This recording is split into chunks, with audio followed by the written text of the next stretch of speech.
recall that last time we spoke about wages in general. Today I want to talk about minimum wages. This is particularly important because Namibia's national minimum wage came into effect last year. We will look at whom the national minimum wage covers, how much is to be paid, and how it is supposed to work. To understand this better, I want you to know that the right of workers to receive fair wages is a part of the Namibian Constitution. The Constitution provides that in order to ensure the welfare of our people, the state should have laws that ensure that workers are paid a living wage adequate for the maintenance of a decent standard of living and the enjoyment of social and cultural amenities. This is a constitutional principle and goal. Now, effective 1st of January 2025, Namibia's basic conditions of employment guaranteed by the Labor Act includes the national minimum wage, which applies across almost all sectors. This is the first step in achieving the constitutional goal that I mentioned. Now, what exactly is a minimum wage? It's the lowest wage that the law permits an employer to pay an employee. It sets a floor, not a ceiling. The employers, of course, should pay more than the minimum wage to workers, but they are not allowed to pay less. The minimum wage applies regardless whether the contract is in writing or verbal. We talked about contracts and wages before.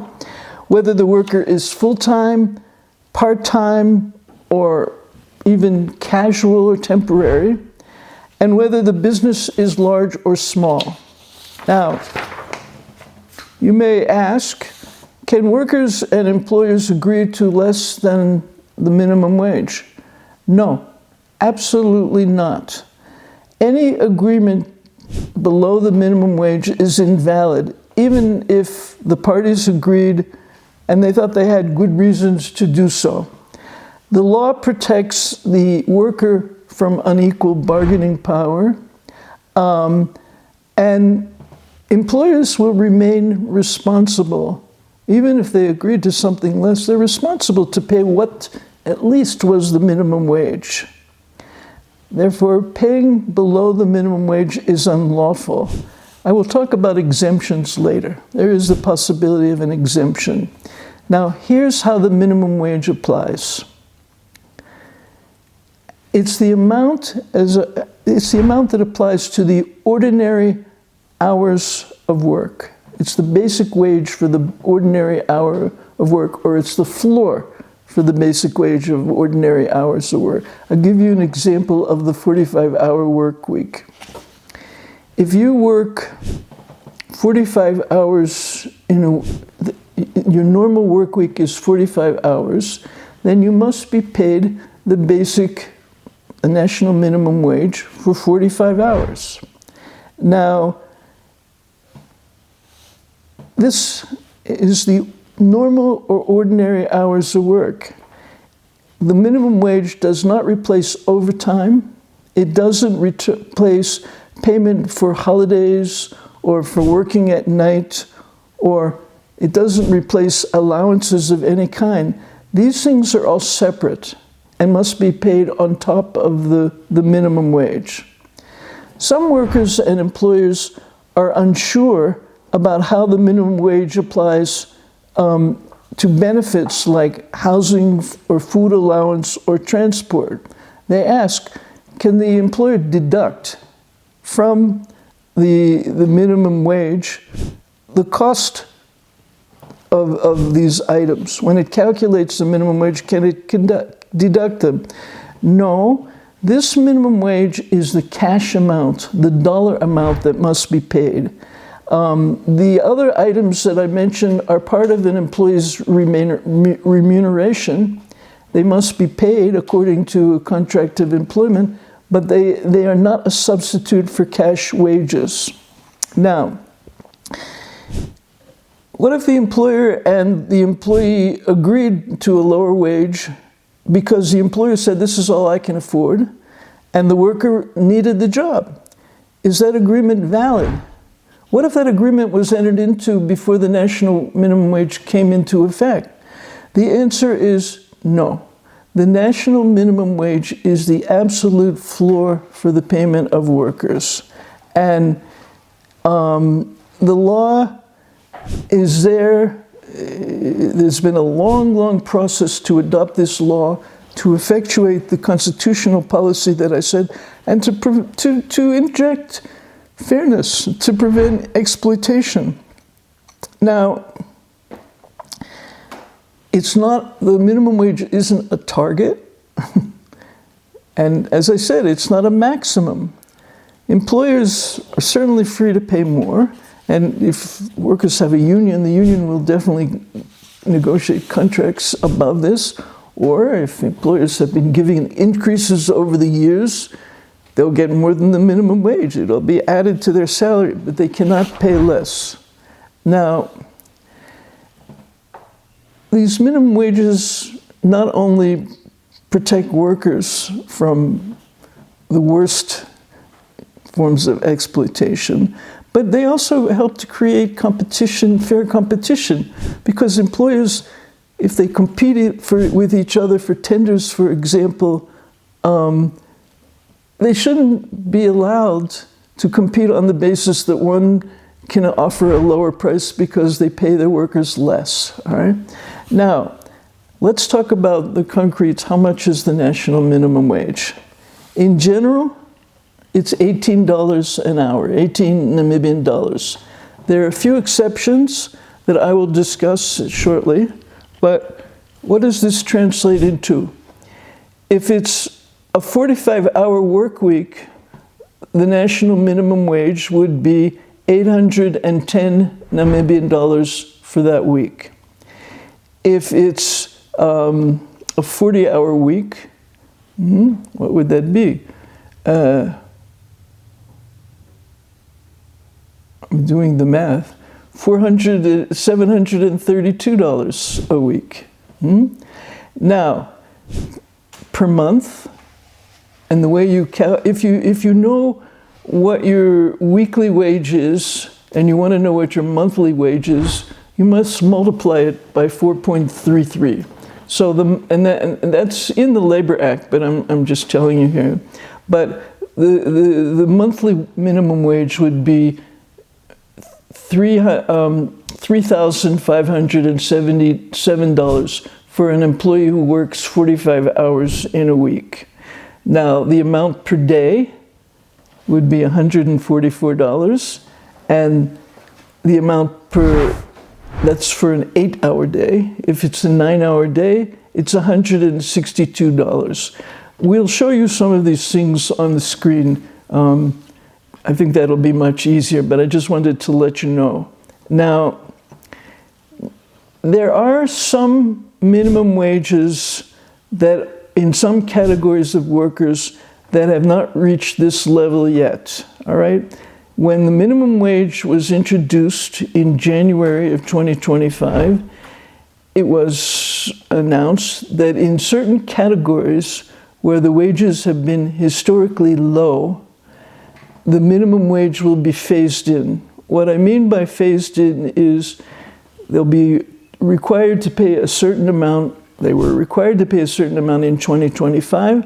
That amount goes up or went up on the 1st of January 2026. And by the 1st of January 2027, all of these categories will be up to the $18. The $18 amount is being phased in certain categories of workers where the wages were historically quite low, and it would have been maybe too big of a jump for employers to pay the minimum wage right away. So the phased-in sectors are domestic workers, where effective January 2025, the minimum wage was $12 an hour. Effective January 2026, which is where we are now, the minimum wage is $15 an hour. And January 2027, it will be $18 an hour. For farm workers started in 2025 at $10 an hour. The amount has gone up on the 1st of January of this year to 2026 to $14 an hour, and it will be $18 an hour as of January 1, 2027. And for security guards, they started with $13.50 in 2025. On January 2026, $16 an hour. That's what it should be now. And then $18 in 2027. Now, some of the common problems that I hear about is not everybody is aware of these minimum wages, which includes both workers and employers. That's one of the reasons. I'm sure the government is doing a lot to publicize them, but it's one of the reasons we're trying to publicize them too. Some small businesses may be struggling with affordability. Some employers of domestic workers may think that domestic workers aren't covered, but I can assure you they're covered by the minimum wage. In fact, there was a minimum wage for domestic workers that came in before the national minimum wage. And it's now been superseded by this one to bring them all into the same system. And maybe there's some confusion about how you do the calculations, all right? Now, I have no doubt that there are employers who are still paying what they were paying previously before the minimum wage came in. And I said, it may be ignorance, there may be other reasons. Now, what can a worker do if he or she is being paid below the national minimum wage? Well, if you're not sure what the minimum wage is, you can find out from the Ministry of Labor. That's the Ministry of Justice and Labor Relations. Or you can Google it. Just keep in mind the official amounts are an increase for the 3 years, but we're putting it on the screen here. Check your pay slips and the number of hours that you worked so you know how much you are owed. Be sure, as we have advised previously, keep records of your work. Keep the documents you've been given, but keep a record of how long you worked, how much and many hours you've worked. And if you're not being paid properly, raise the issue respectfully with your employer. All right? If you cannot work it out through respectful discussion, then you may contact a labor inspector at the Ministry of Justice and Labor Relations. There are labor inspectors in every region of the country. And I should tell you, the workers have a right to have been paid this minimum wage since January of 2025. That means if they can't resolve the issue, they may have to take it further to recover back pay. You can try to do it with the employer, try to do it with the labor inspector. If all else fails, a dispute could be referred to the labor commissioner. Now, what should employers be doing? Employers, please monitor the updates on the minimum wages. And please budget realistically. Your business model must take this into account. If you really think about and you do the math about what these minimum wages are, they're very modest. They are not what is called in the Constitution a living wage. They are a step in that direction. We cannot go below that. When you know there's going to be a change in the minimum wage, please adjust your payroll records and your contracts or your system promptly. And if you need guidance on what to do, you can get guidance through the Ministry of Labor too. Do it early. Now, I want to tell employers there is provision in the law for exemption. In the Labor Act, there's provision for applying for an exemption from the national minimum wage. That's available to you to make that application. What is not available to you is to take the law into your own hands and not pay without an exemption. Now, I also want to mention that I learned that Cabinet gave a directive or made a decision to remind all the public entities that the basic conditions of employment must be adhered to for anybody to get a tender. And so any tenders that are being submitted to the tender board are being checked also to see whether the employer is complying with the national minimum wage. And I'm told that some have already been rejected. Some applications have been rejected on that basis. Now, remember what I said about equal competition, fair, level playing field? So that's not going to give someone an advantage. Now, if I can, I want to go back to something I saw in the newspaper, an older newspaper, after I talked about wages. You recall I said, if you have an obligation to pay wages, there's not an excuse. Now, I saw an excuse, I don't recall which public entity, but one public entity had not paid certain employees for 2 pay periods already because their authorization to issue pay instructions had expired. All right?